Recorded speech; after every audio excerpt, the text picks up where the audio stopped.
I was always interested in mechanical things and and electronics.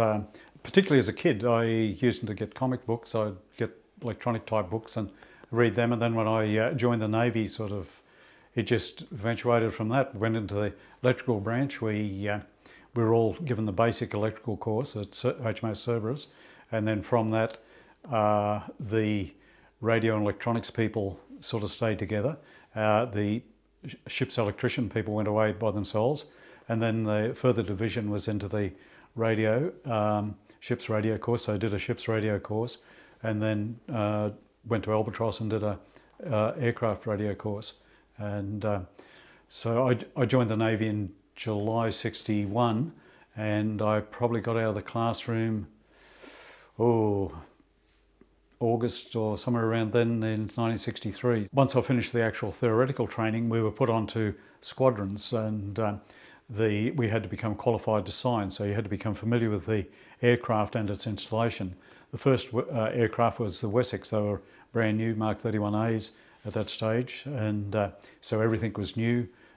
We went through, was qualified to sign on the Wessex, then went on to, had to do Sea Venoms, but that was on 724 Squadron, so which also included Dakotas and Vampires and all those sorts of things as well. So it was a range of aircraft on 724, and having qualified on jets and also fairly or medium-sized helicopters, I was then, my first actual posting was to 723 Squadron to go on to Sycamore and Scout, which bore no resemblance to them whatsoever. Some of the avionics was the same, but it was interesting. There was an unofficial trip to sea in '63 where he took the Governor General over to Norfolk and Lord Howe Islands, and we took some Sycamores on board and to ferry him ashore. There was two radio mechs, Ron Cooper and myself, Elliot. I got off in Norfolk Island and he went off at Lord Howe. So that was a taste of life at sea. And then from there, I was posted to a main repair section where you worked on all aircraft, and then to 816 Squadron, frontline one. And the night before I never worked actually on it at Albatross because the Wessex people were short of qualified radio mechanics, so I was sent on loan to 725 to play with Wessex. And the night before we were due to embark onto the Melbourne, it had a collision with the Voyager, so I was sent back to 725 Squadron until such time as we embarked. And my first joining the squadron was actually when we embarked in Jervis Bay. So that was sort of not a very good introduction to the Gannets, and we, as a radio mech, we looked after the Gannets and the Sea Venoms on there at that trip. And '65 we were just purely Gannets. The B Flight took their own radio mechs on to look after the Venoms. We knew there was something going on because we were involved with the Indonesian situation in '65. In '64 we did, for example, the anti-frogman patrols in Singapore Harbour. The chief diver was briefing us that don't write off the Indonesian divers as incompetent because he trained them. He said, they really know their stuff. So we had that problem with the Indonesians in Singapore or around that area, which we later got the British General Service Medal with Malay Peninsula clasp or something or other like that, known as the Banyan Star, a picnic star. And then in '65 we played around there for quite a while. Sorry about that. And we then went from Philippines across to Thailand, and we sailed it from Thailand, and we got the announcement that we wouldn't be going home. We're diverting to the Philippines to replenish ship and escort the Sydney to Vietnam.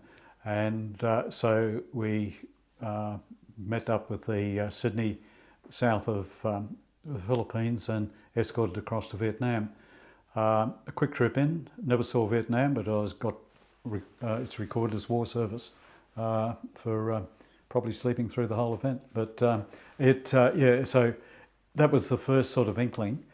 And then when I came off 816 Squadron, I went back to 723 and then down to Cerberus to do my Petty Officers course. There was a lot of media coverage of Vietnam in Melbourne, and we were so far sort of away from Melbourne to see riots and, you know, what have you, or not riots, but protest things. So that didn't really affect us at all. Then back to Albatross, the guys on the first flight, they got their notice in 1967, actually about July, I think. No, June. Anyway, early '67. A lot of them were actually on the Melbourne up around Hong Kong, and they were flying home. And I did a lot of work because I was still back on 723 Squadron. I worked with them a fair bit before they went, so I was quite familiar then with Vietnam. They departed, and not long after that, got the good news that I'd be joining them as well. So that was the sort of the main media coverage there, was just in-house. You saw it a bit on the news and what have you, but generally there wasn't a great deal of interaction with the media. We never saw them at the squadron media. We did a long workup before we left, learning how to be soldiers. We were dressed in jungle greens. We did weapons training, and they put us through a 3-week course at Cronulla, doing a battle efficiency course. Just joined in with all the army people, and and then because I didn't fit in nicely with the rest, I was given some guys, and the bunch of misfits were the enemy, and we set up our little camp west of the airfield, and the others would come over and raid us, and that was a lot of fun, playing cowboys and Indians. We didn't necessarily play by the rules. They used to do these searches, and you'd come down the road and to certain, you'd watch them. You could see the air traffic control tower, which had to give approval for them to cross the runway. So as soon as you saw that, you knew that they were coming over. And they'd come down the road, and when they got next to the blackberry bushes, you'd fire a couple shots at them, and they'd have to crawl into the bushes and with all the blackberries, and we'd bugger off. And you know, we used to play little games like that. Other days we'd just go home, and they'd spend the day trying to find us. It was quite interesting to do those type of things, and to some of the army things were quite different to what we're used to. It was a bit of a different language, but because your services, you all fit in quite well, and you've got a common enemy, the hierarchy and the staff at Cronulla, and the old Margaret Mead thing of friends because you've got a common enemy, that type of thing. So it was interesting. One of the sailors, the guy that designed that, Ian Hughes, he used to, in theory, throw grenades at everything, and the sergeant at Black was saying, the grenade happy bastard. That was what he knew him as, and on that assault course where they fire the machine gun over your head and smoke you, and the thought of this barbed wire, and unfortunately I was in the front and the one that had to fall on it, and everybody runs across your back, so you'd get up, and I wasn't in tatters, which surprised hell out of me because I had footprints on my back where they ran over me, and just things like that. And as we went into that, one of the staff sergeants there, or a sergeant on staff, not a staff sergeant, had a bloody great machete or something he was waving around his head, and it slipped and he cut his hand. So as we go into this thing, he's standing there holding his hand, blood running down his arm, thinking, God, what are we going into? Because there's stupid machine guns firing over our head, they're letting off explosives on either side and smoking us, and that was quite interesting. And there's also found that the army cheat just as much as sailors do, because we did a night shoot, and the staff have bets on whose section has the best shots, and those of us could shoot vaguely straight were given extra magazines. So I could put 3 magazines through where everybody else did 1, and just to sort of boost their scores up and get one upmanship on the other platoon sergeant. So yeah, little things like that. It was a great place to leave. But the friendships we made there caught up with in Vietnam, and the like one ALSG had a bunch of the guys that were there, and that became, the sergeant's mess there became a sort of a second home. Once we came back from there, we were fit as Mallee bulls, and Jed Hart and I had a game of squash and found that we weren't as fit as Mallee bulls. It was a different type of fitness levels, and but we just generally trained. There was an exercise we did with the army at Tianjara, and then sort of just we got briefings by people like naval intelligence. That's not an oxymoron, like army intelligence, and about sort of Vietnam and what have you. So we got a bit of background from that, and it was just a matter of sitting around waiting then to stay fit and focused on the job. And then our daughter was born. I went out to Masling's airline, got on a flight to Sydney, sat around Sydney Airport. There's a photo that's flashed around of Tony Hewlin, Kev Cam, Ted Winberg and myself saying our final drinks and before we departed. And then we boarded the aircraft with the army people, arrived in Singapore for breakfast, and we confused the total population of Singapore by either changing our shirts or our trousers. That way the local population never knew that it was a deployment of troops going to Vietnam. We were just civilian tourists by changing our shirt or trousers. And then arrived in Vietnam, which was interesting.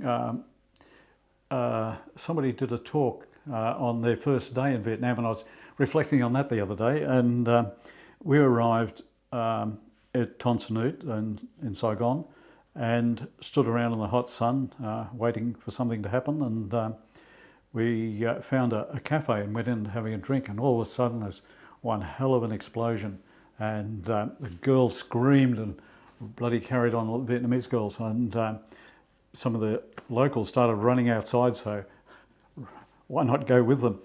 Don't know where we were going, but it was most embarrassing because all it was a clap of thunder, and but it sort of got the heart rate up, and then we're herded into a C-123 twin engine troop carrying thing, and flown up to Blackhorse, and found that it made creaks and groans and cracks which we never really knew. Landed there, and late afternoon, and was shown around the camp. Met up with I was in the second group. We were split into 2 groups, and we met up with the first group and sort of shown around a bit. And the amazing thing was Buck Ryan, who I replaced, he got out of that bed in the morning, and I got into it that night. And putting my gear away, pull the drawer out, and it's full of ammunition. There's ammunition and things lying around everywhere. Totally different to a naval environment where everything must be accounted for, but it was everywhere. And I will be always grateful to Buck, because he left his fan behind for me with a little note of who's up who at the zoo. You know, sort of a bit of a breakdown of the people that are actually in the 68 Signal Detachment. I was NCOC of the 68 Signal Detachment. Blackhorse was a big armoured cav base, and it had an airfield, but primarily it was armoured cav. There was tanks and APCs and things like that. And I imagine there was another helicopter companies there, but I can't really remember. We're only there a short period of time. In the dry season, it's there's this red talcum powder as the dust. When an aircraft lands, it you just go, I have instrument flying, it blacks everything out, or reds everything out, and it's just everything is red, and this horrible dust gets through everything. And for example, we used to have a stores run you'd have a box of equipment you could fly down to Vung Tau, change over and bring new stuff back. And we had to spend the night down there, so had a shower, put on a clean uniform, got in the aircraft, and you learnt that in the Navy side of flying that it's all up weight, and you do weight calculations and what have you, but not up there. You sit there and the pilot fires up, pulls up the collective, the torque gauge goes over to the red, you and you, out, pulled up again, no, that box out, yep, and you shudder away like that. No weight calculations whatsoever. So I sat there waiting to die, and I got down to Vung Tau in my nice clean uniform and everything, and everybody looks at you because you've still got red grime all in your engine creases, your clothes have got this red thing about it, and so it just got into everything, this red dust. And then when it rained, it became a red mud that was slippery, and it was disgusting. There was, I think Neil Rolfe was the one that instigated, got old rocket casings and made boardwalks, and we used to walk on those. The base was quite large. A lot of artillery things used to go on there as well. It was a time of, you talk about learning curves, and it was a very, very heavy learning curve because it was a brand new type of helicopter. We got B models and they were C and H models there. So they were different. The equipment in them was totally different. All the avionics was totally different. And also I'd look after gyros. So, and that was somebody else's job in the Navy. And then you've got a totally new aircraft maintenance scheme, a totally new maintenance administration stream. So logbooks were quite different. So you had to learn all that. You had to learn the Army way of doing things, and it sort of was a very steep learning curve that you went to, and I wasn't sure on how everything operated, and I was told to go away and fly in CNC and a command helicopter, and which is great. You've got a ringside seat to what goes on, and that was interesting. I don't know who I flew with or anything, but saw what actually happened. I was only there a short period of time, and an American pilot came into the workshop and said, "Get your gear, let's go." And what gear? And anyway, turns out that my predecessor used to fly as a gunner, so therefore I did. And that was my introduction to flying as a door gunner. We flew a young Army officer up into the bush just on dark, and didn't know where we were going, what we were doing, and to go into a small clearing just on dark didn't really do the nerves a world of good. So that was my introduction to it. And found out that yes, I would be flying, which was never trained to do in the RAN. It wasn't a part of our training. I first went on Iroquois in 1965. They were pretty new to then. Came off 816 back onto them, and but it was all the old gear. The PDR 170 was a UHF set, 12 channel, pre-selected English thing. It was fitted to them, but I'd worked on those in Venoms and Gannets, and the Wessex. The VHF set was a TR 1936. It was probably just about a World War II vintage valve operated type system with 10, I think it was 10 preset channels, all crystal controlled like the PDR 170. That was your main two communications. The direction finder was a SMATF, sub-miniature automatic direction finder, which was used in the Wessex, and an intercom system which was unique to the Navy's UH-1Bs.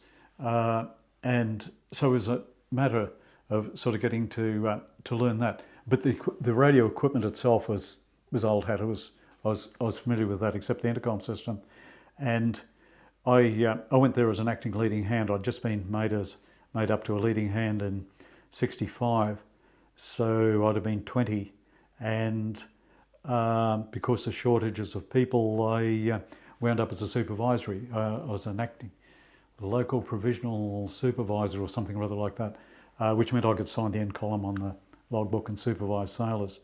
So that was basically it. When the Navy bought the UH-1Bs, they gutted the avionics and put all the old British rubbish in.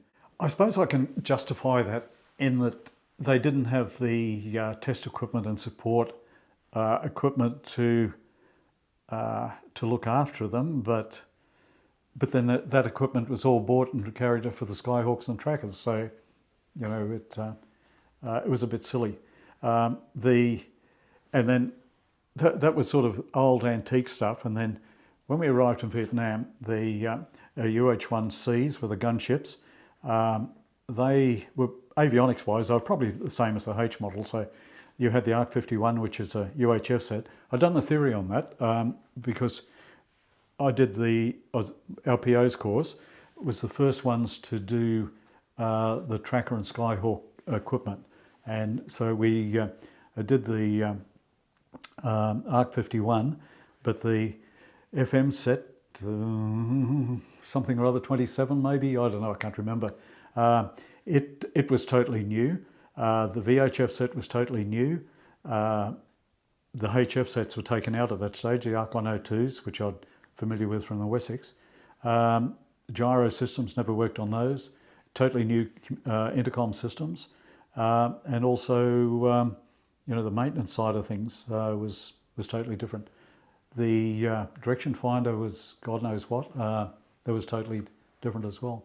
So it was and then also we had to do the ground equipment. So as you know, like the sets in the operations and what have you. So you had to look after those. We did land communications as well, so telephones.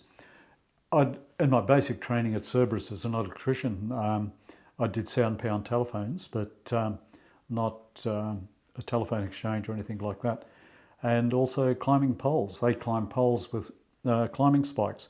Put these spikes onto your boots and up you go. And I'd never seen them before.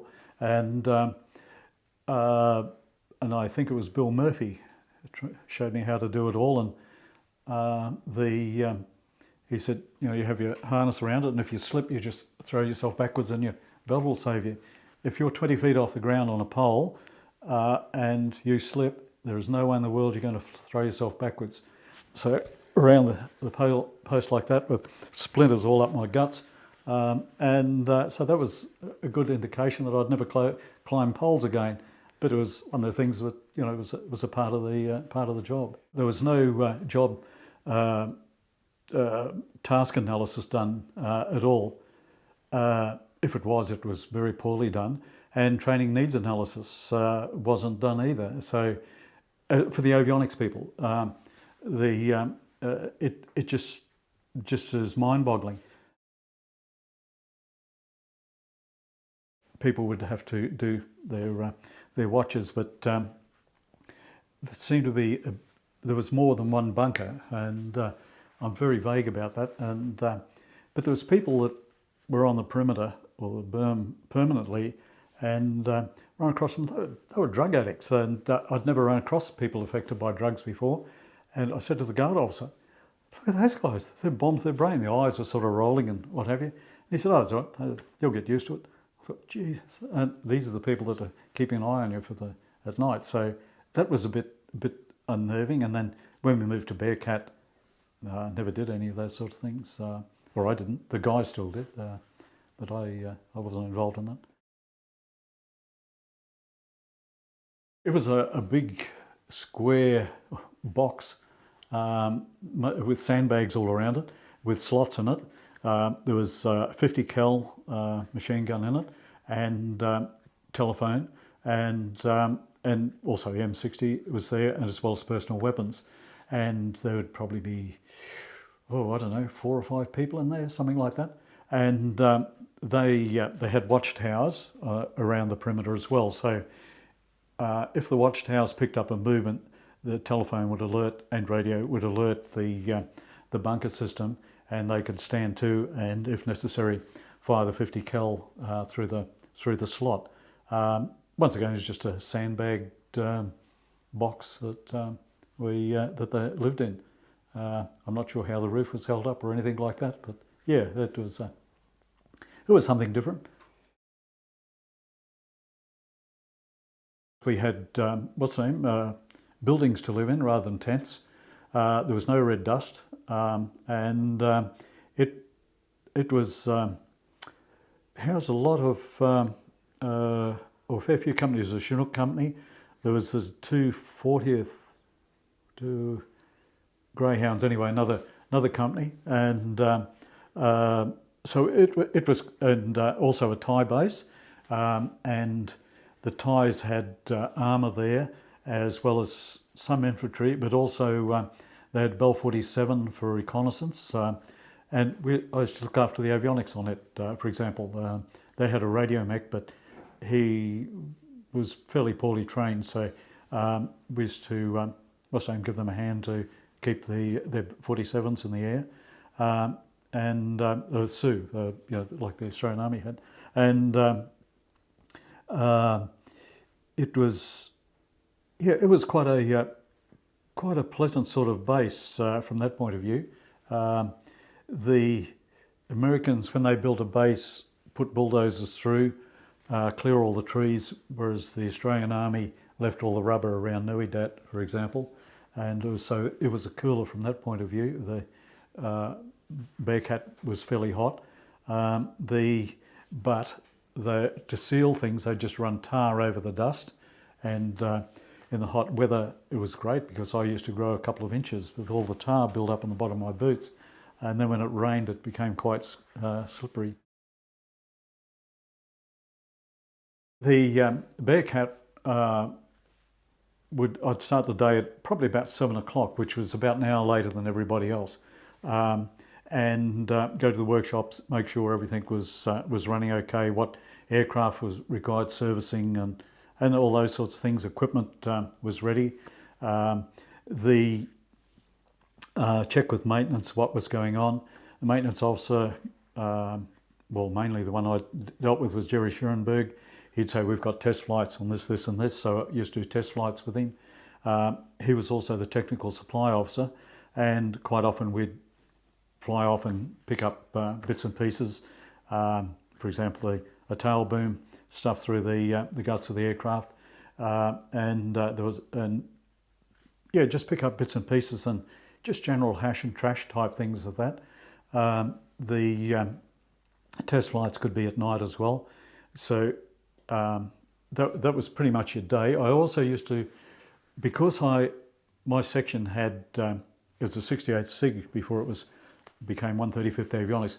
We had a Jeep, a 3/4 ton truck, and 4 deuce and a half, 2.5 ton trucks, and so I had transport available. So I used to do the mail runs to meet the caribou, the old wallaby that would bring our mail in. So take mail over to Longthan North.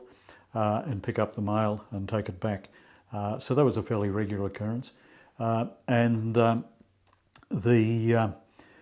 So your day was sort of filled in doing that.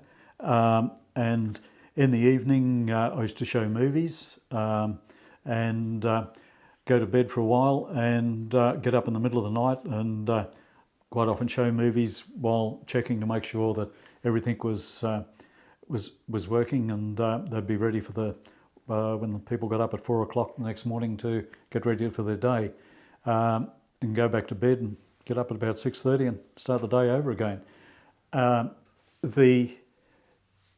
My daily routine was different because I was NCOIC. I didn't work 12 hours a day or 12 hours night and then put the feet up. It was sort of as required. If the night crew couldn't fix something at 2 o'clock in the morning, you get a shake and you'd go and try and fix it to make sure the aircraft was available for the next day. So there was a bit of a, that was sort of basically it.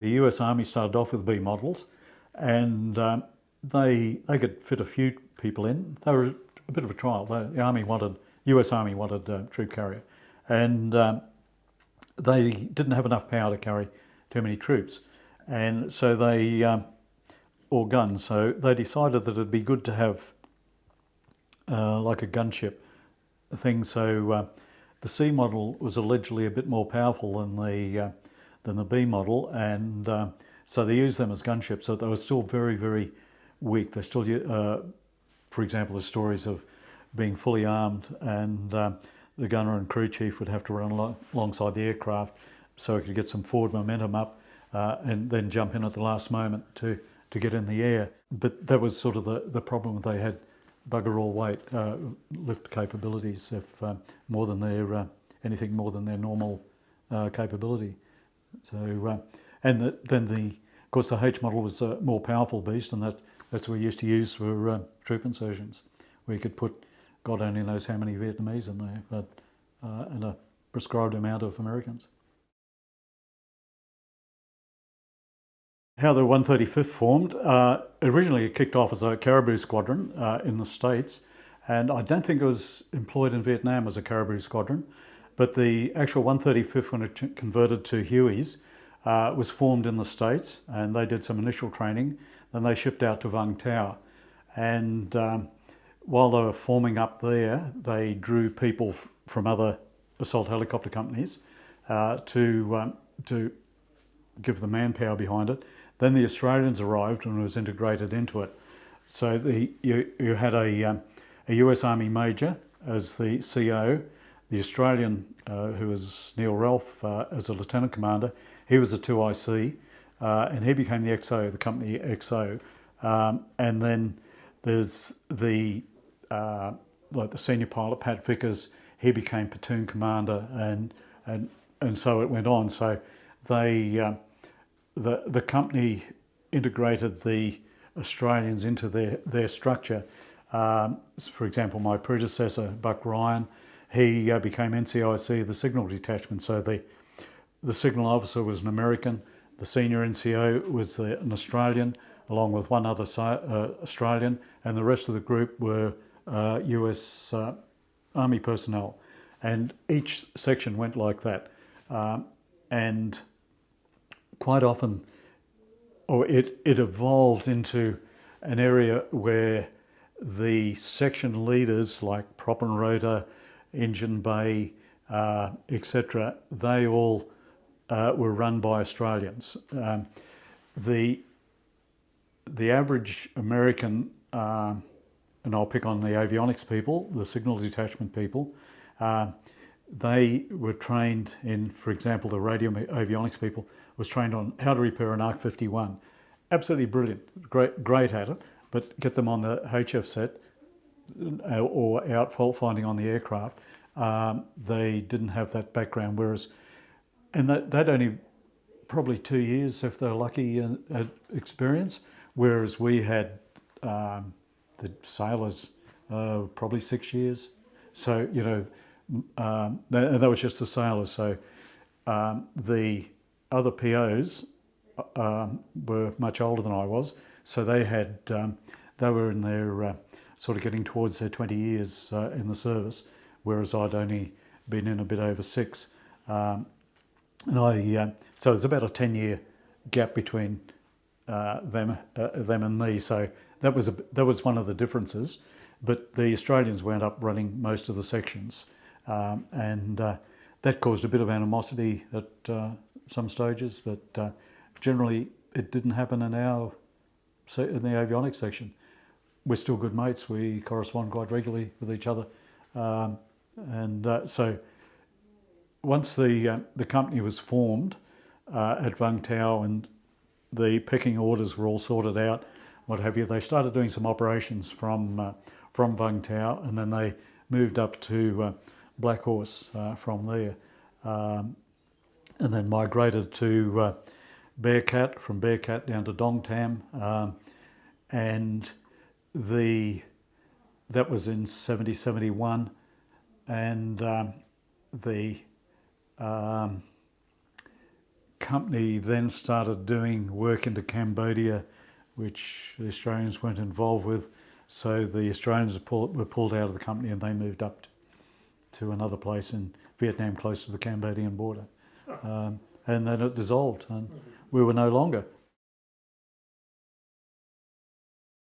The main structure, our daily commitment for each day was to have 10 slicks, 10 troop-carrying choppers, 4 gunships to provide them with support. Usually they operate in pairs.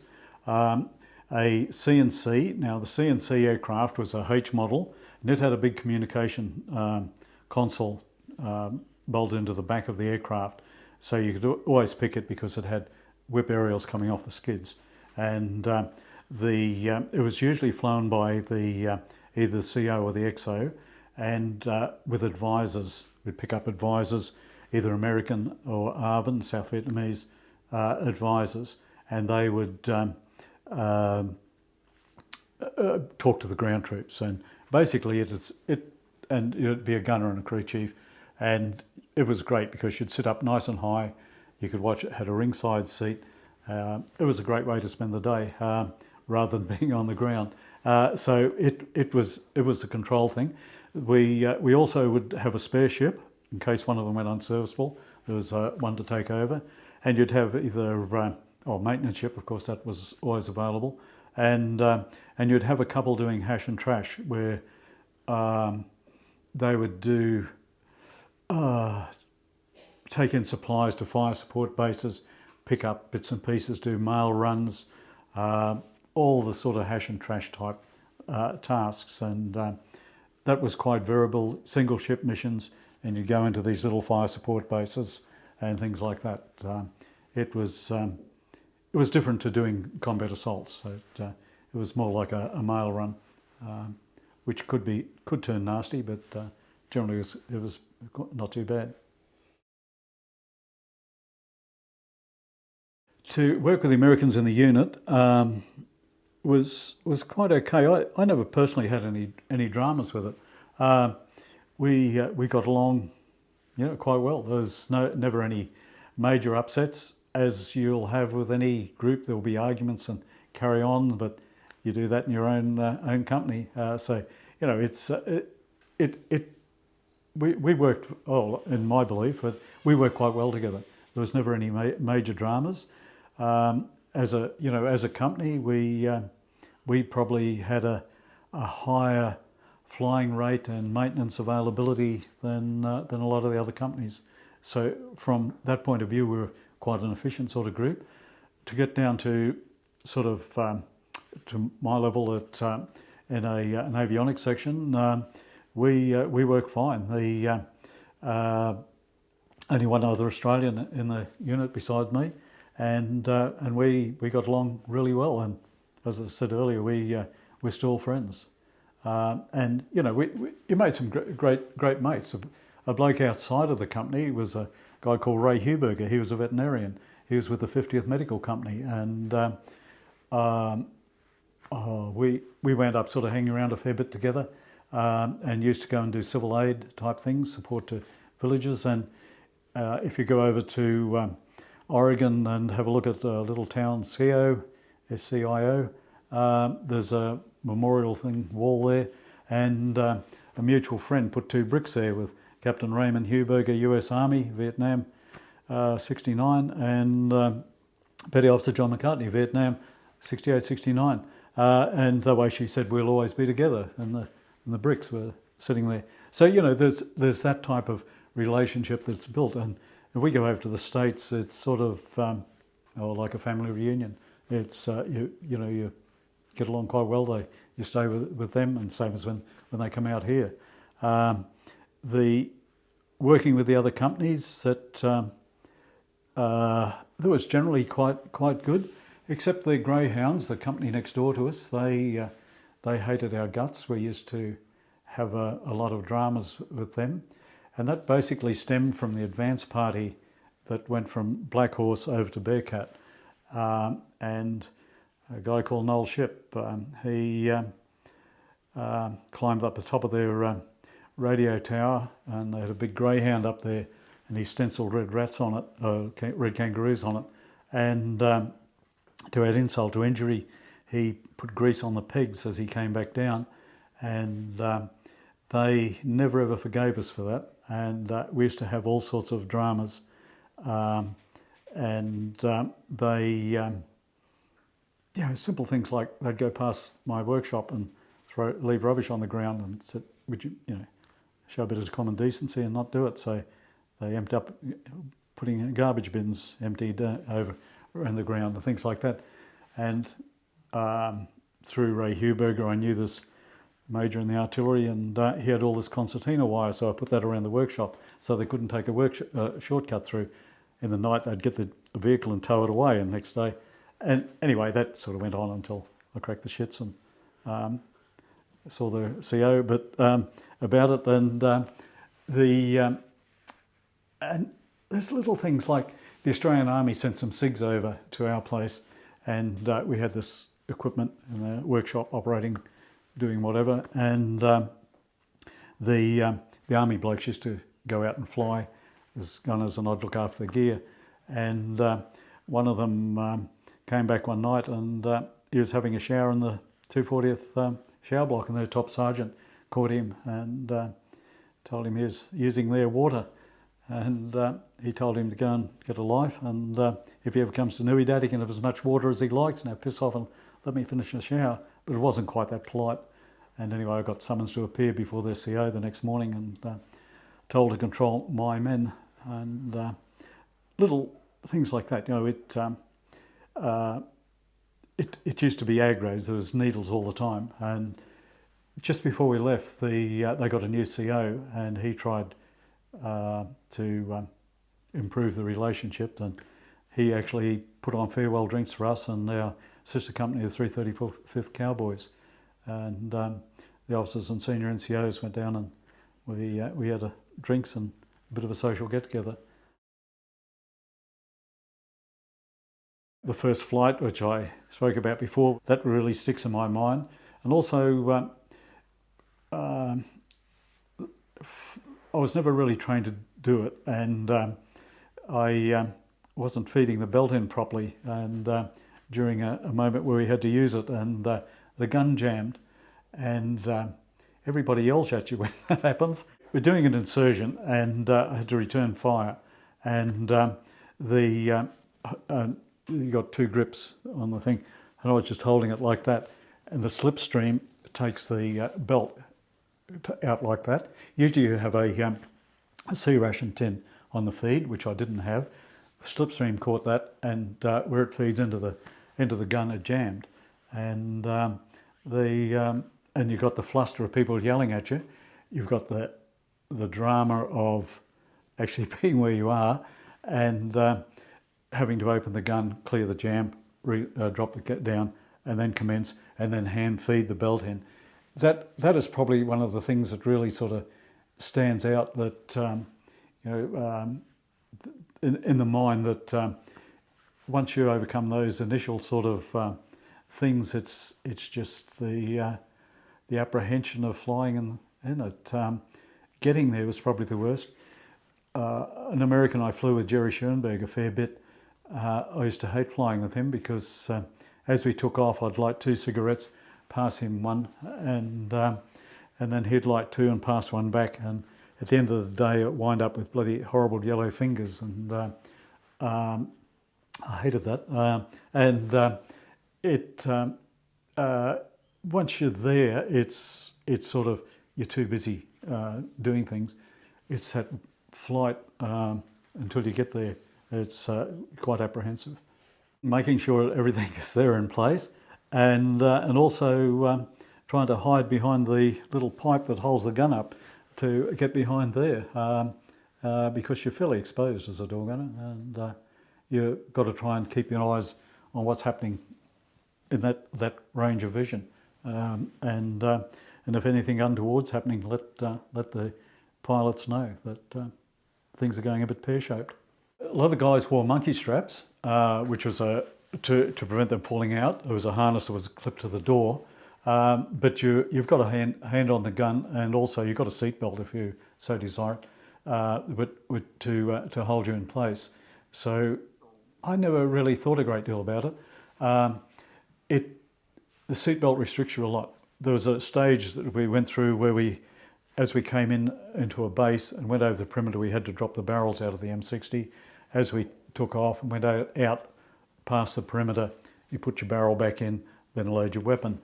That was a critical time because you were totally helpless and you had to lean out to do it.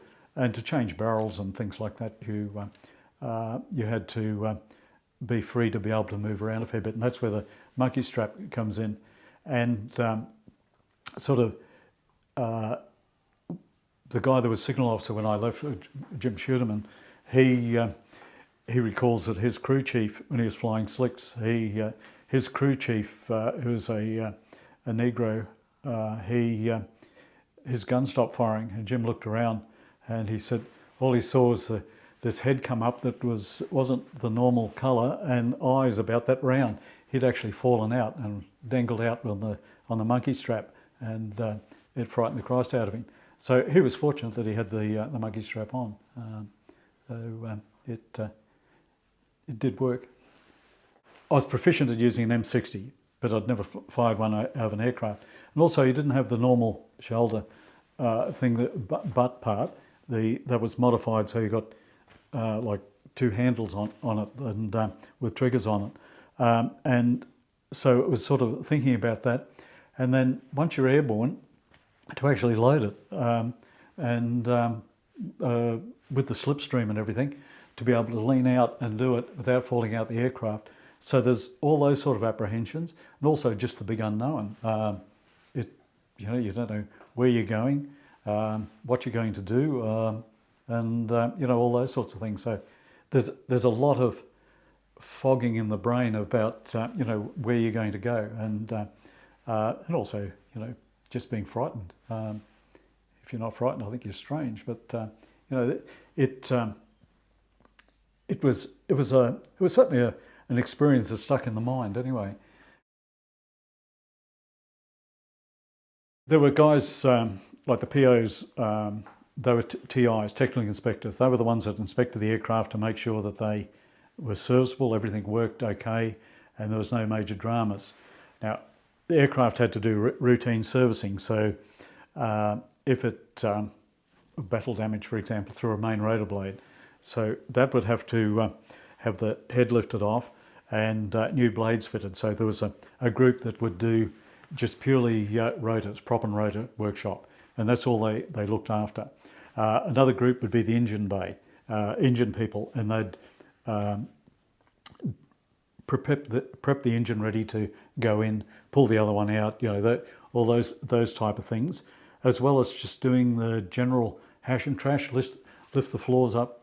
The crew chief was usually involved with lifting the floor up for the inspectors to come in and check it out, clean all the gunk and rubbish out of the thing, and just make sure that everything was in place. So, and then you had the electricians who'd look after the electrics of it all, and that had to work as a fairly good close teamwork. So it was a team effort really.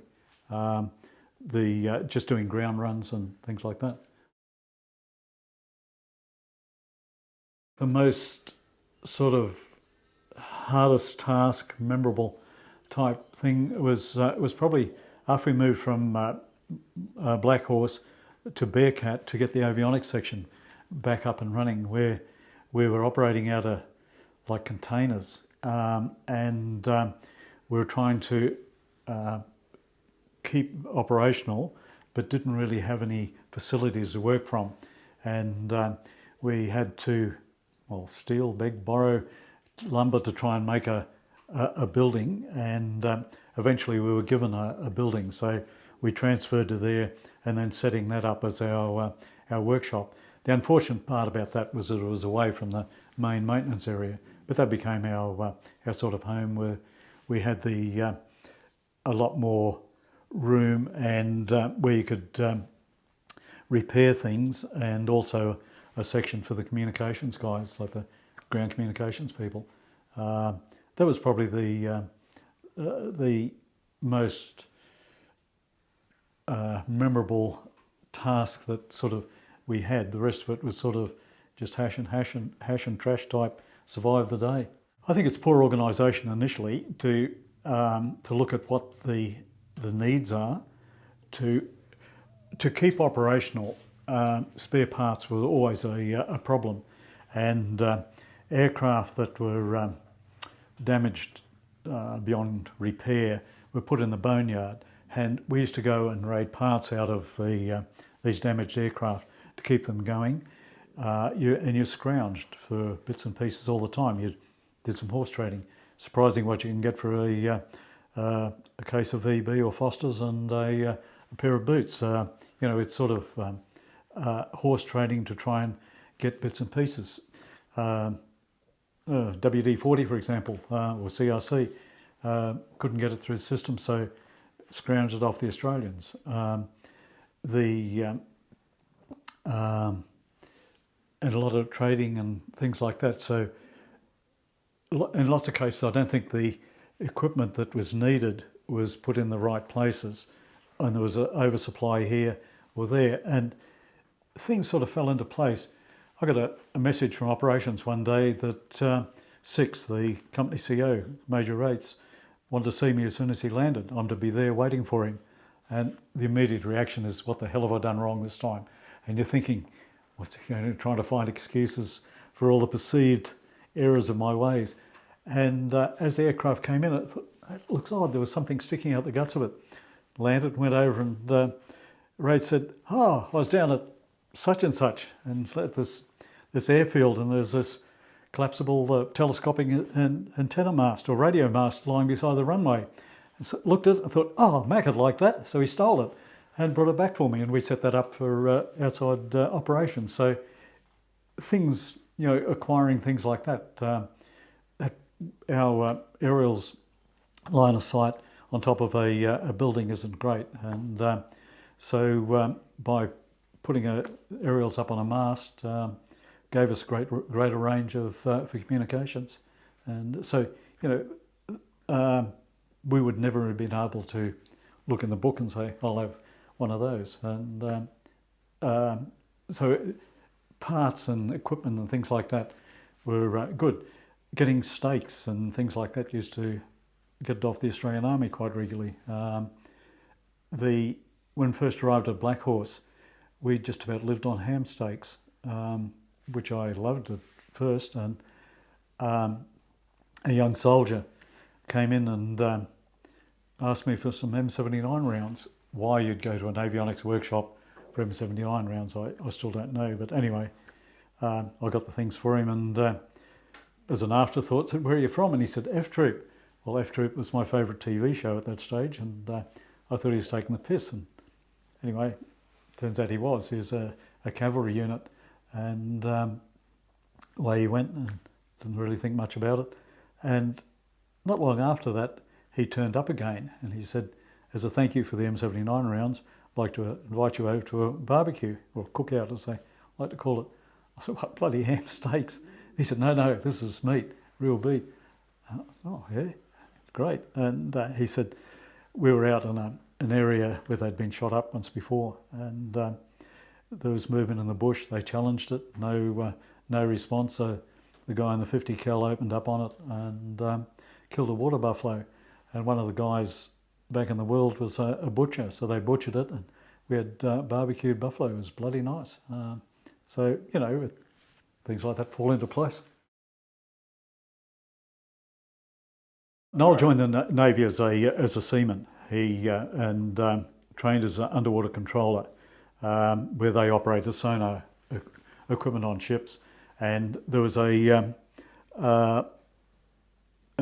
when the Wessex arrived, they opened up a new avenue where sonar operators were required on board the aircraft. So these guys were Elvis's choice, so they could volunteer to change over to aircrew.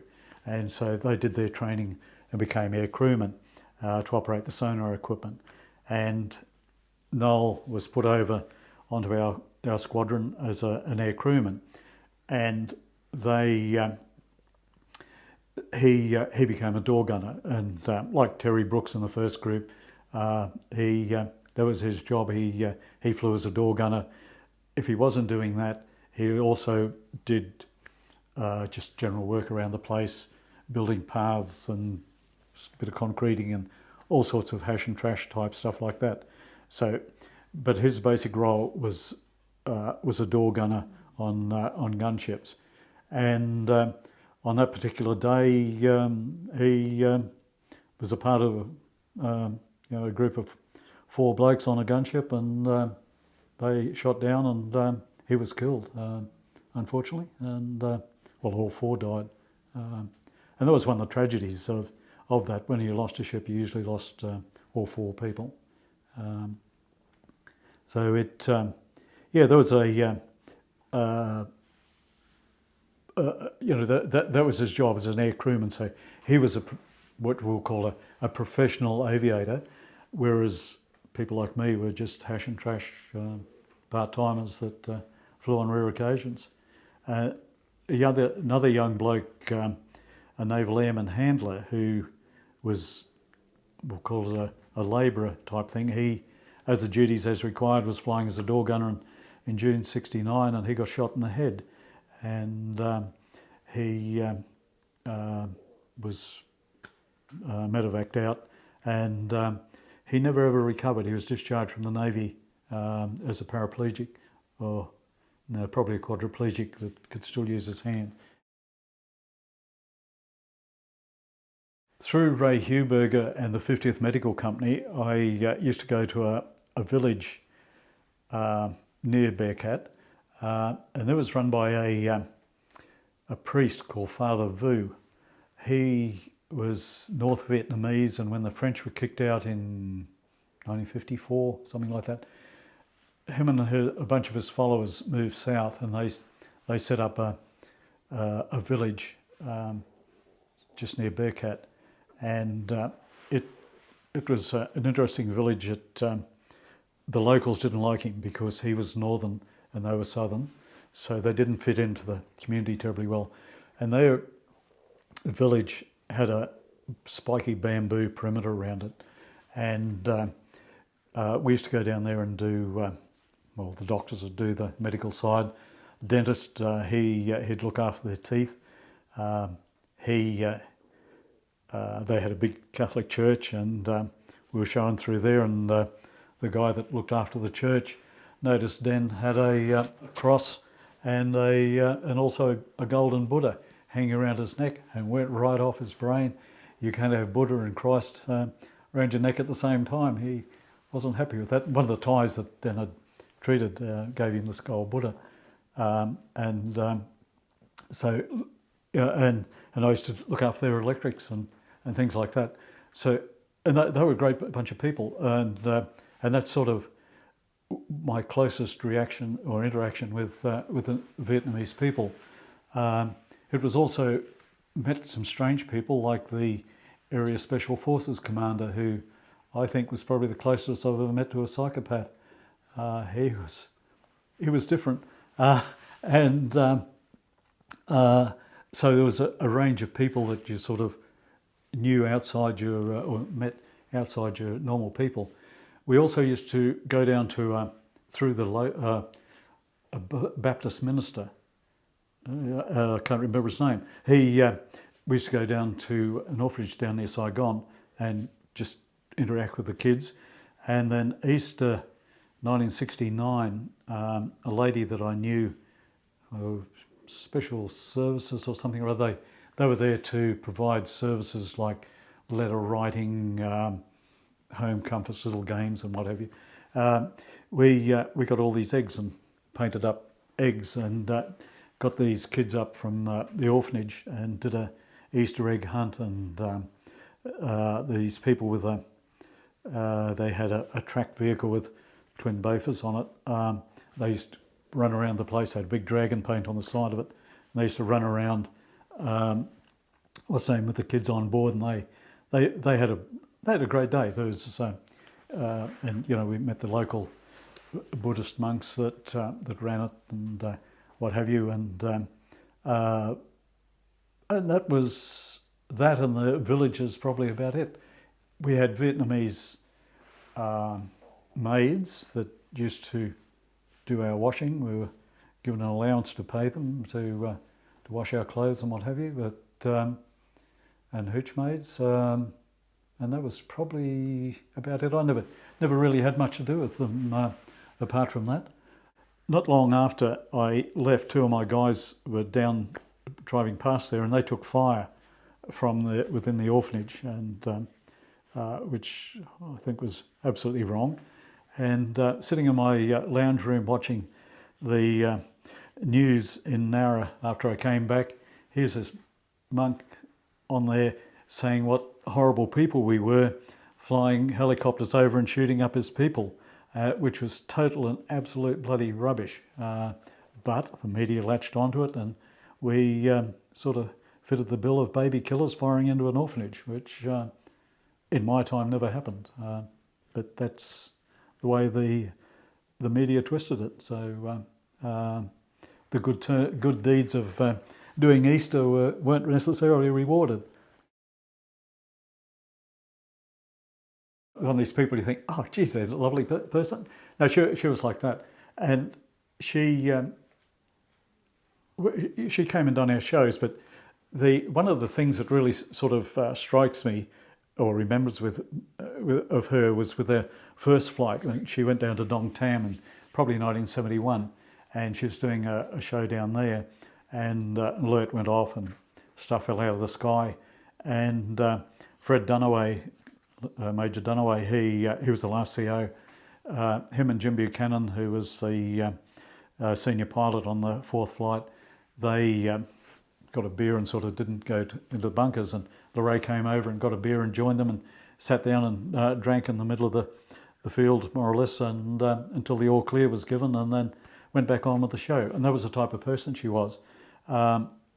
She also, for our when we got our unit citation of gallantry, tried getting her to attend and also come up here to Old Bar.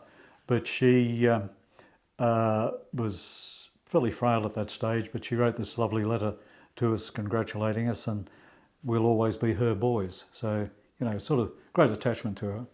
I would usually be involved in getting going and picking them up. They'd fly into Long Than North, which was a fixed-wing airfield just a short distance from us, and bring them back and sort of look after them for the day, and then take them back to meet the aircraft. So you got to meet the entertainers as well. It was great talking to normal people for a change.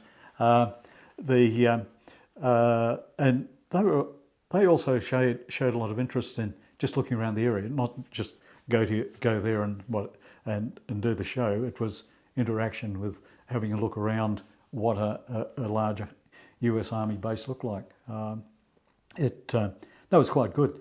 Some of them were a bit different. Johnny O'Keefe was quite different, which I better not slander. But yes, but generally they're great, and they'd get up on stage. We had a stage built in a big screen, the Emu Drive-In, and in the latter stages it had big holes in it where a rocket came over the top of our building and fragged the screen. Fortunately it went that way and not towards us, so they had a bit of ventilation behind them as well. We had donut dollies who were American Red Cross ladies, used to come and do little quiz things or something. I personally never saw them, so I knew they existed, and I've got photos of them interacting with people that I know. So they were obviously there, but I never run across them. The special services, I knew the group there fairly well. That sort of provided a big building where people could come and relax and forget about things, and that was about the entertainment. We had our own bar, but I think there was other bars around, but I don't know. I didn't sort of frequent them. I think the role of the photojournalist embedded is great. And if it's truthful and can't be twisted into to meet people's agenda, if it's hard facts, is great stuff. And the photo, and if you step forward 50 years from when they're embedded, that then becomes a great basis for history. For example, your photos on your dad's wall, that type of thing, that you can look at the history of things and see what it was actually like, and then people can actually then see what actually went on in a truthful manner. So it's great history recording, and you must learn by history, not destroy it. So it's great there. And in some cases, it's really great. If my great grandchildren do a bit of a search and pull my service records out, and they the lying old bastard didn't go to Vietnam. Look at that. He's posted RA in HFV. He's billeted at HMAS Penguin. Spent his whole day, 12 months swanning around on the beach at Balmoral Beach in Sydney. He never received weapons training, nor did he do Cronulla, because it's not recorded in my service documents. So by having a photojournalist in doing the great job, that record then is there in photos. Oh, there he is there in Vietnam. So yes, I think they do a great job. We had briefings about sort of what's caused it and why we're there and whatever. But that was mainly at the Army. The Army indoctrination at Cronulla, they did that. It was good brainwashing techniques. When you do your teacher training, you see all those sort of adverse type training, and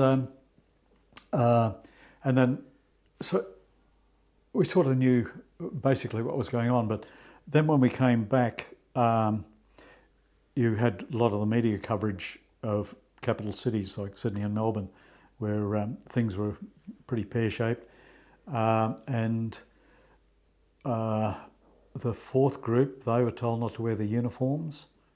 That didn't out in public. That never really.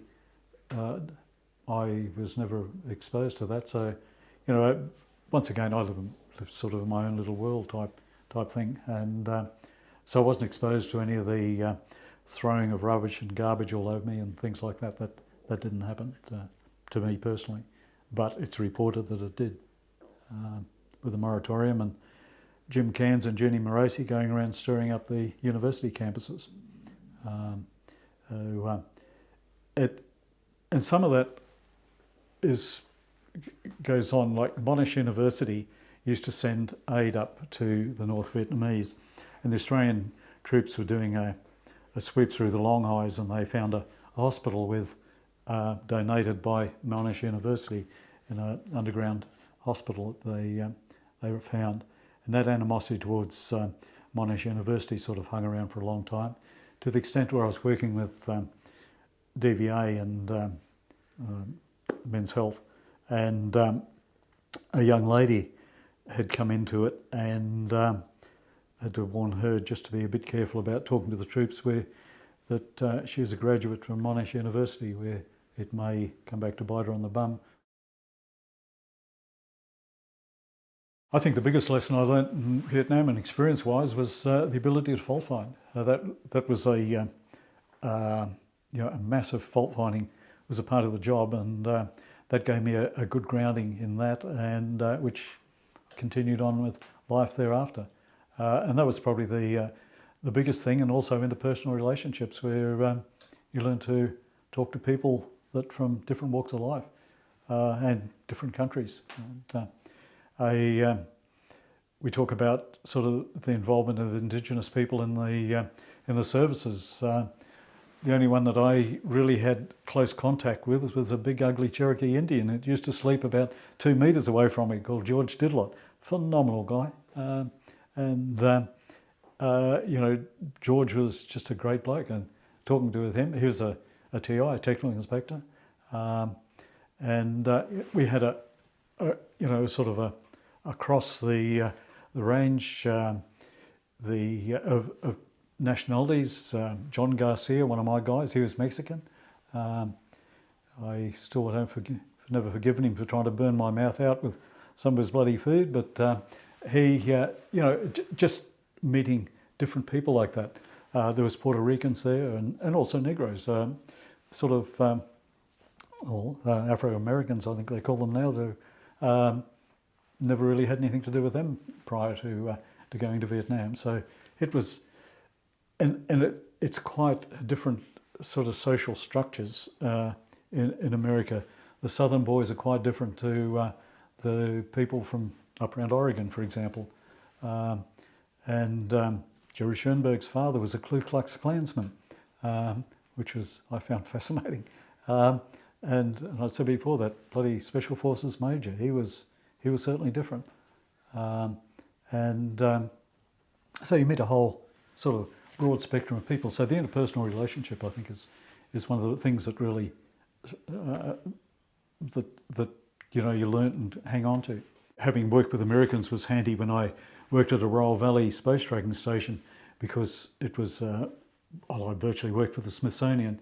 So it was a matter of working with Americans by distance. We had one embedded guy, but the rest of it was overseas.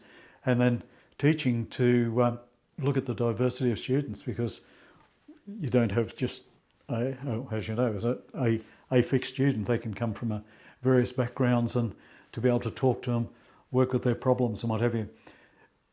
And that really became noticeable. When I first started teaching, it wasn't appreciated by the head of the department that I got the job. So I got the what they refer to as the animal classes. These were guys who were habitual failures. They'd be 5-6 years into a 3-year apprenticeship. And so I was given them as a class, and it was bloody hard work. They put you through the mill, but you got to know them, talk to them, knew their girlfriends, what sort of car they drove, and also you got invited to their Christmas party, which was something that was quite different. And I think by getting them through their course, that was a result of having a background in talking to people from different sort of backgrounds and abilities.